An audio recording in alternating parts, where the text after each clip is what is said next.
Hey everyone, real quick, if you're interested in booking private lessons with me, you can contact me through my website at breenmusiclessons.com, link in the description and the pinned comment. All right, here's the CAGED system for minor chords only. I picked D, and we're going to start with the C shape. So normally the C shape would look like this if I was doing a D major. The major third is where my ring finger is, so that has to be moved down by 1/2 step, or 1 fret, to the 3rd fret on the D string.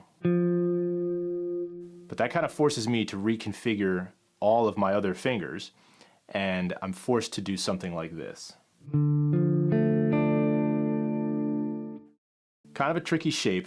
If I take the pinky off and do a rootless version of this shape, it gets a little bit easier. Another useful application of it is to use it just with arpeggios.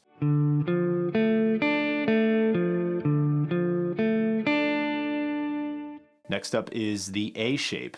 This would be the A shape if it was a D major. The major third interval is the note that is located on the B string in this shape. So I can't use that ring finger bar, and I have to use now the 6th fret on the B string, which again forces me to reconfigure the shape a little bit. It'll look like this.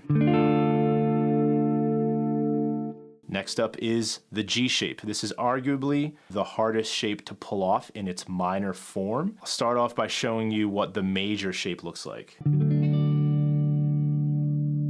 I need to move the note on the 9th fret of the A string down to the 8th fret on the A string. I also need to alter the note that's on the 7th fret of the B string. That would also go a 1/2 step lower to the 6th fret in this case on the B string. Two problems show up right away. First, it's technically not even really in the G shape anymore. You're kind of encroaching into the area that was the A shape. But also, it's just not a very practical thing to do. I would have to use my pinky on the 10th fret of the E string, my middle finger on the 8th fret of the A string, and then I'm only left with my index finger. So I could rearrange and think pinky 10th fret, ring finger 8th fret, middle finger barring the 7th fret on the D and the G string.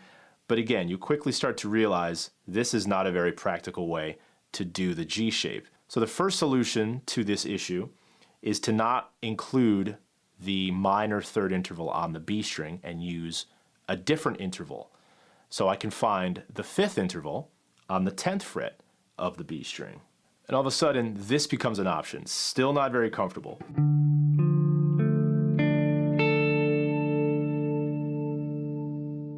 Perhaps you would use that in an arpeggio, but still, it's not very useful.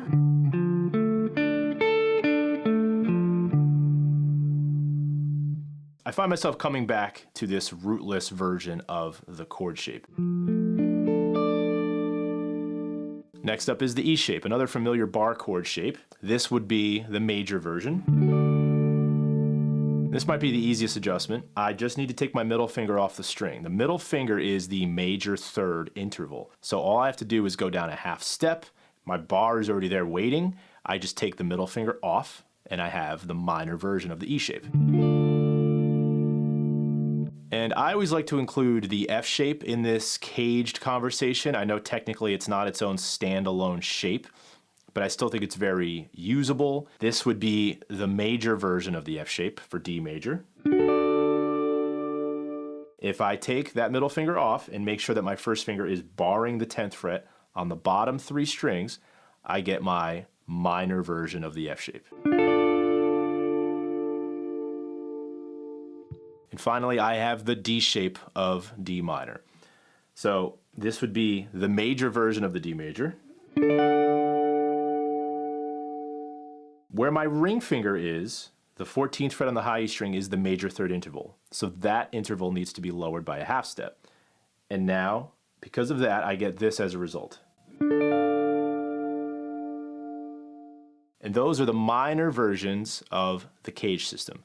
Please like and subscribe, and if you're interested in private lessons with me, check out the pinned comment below.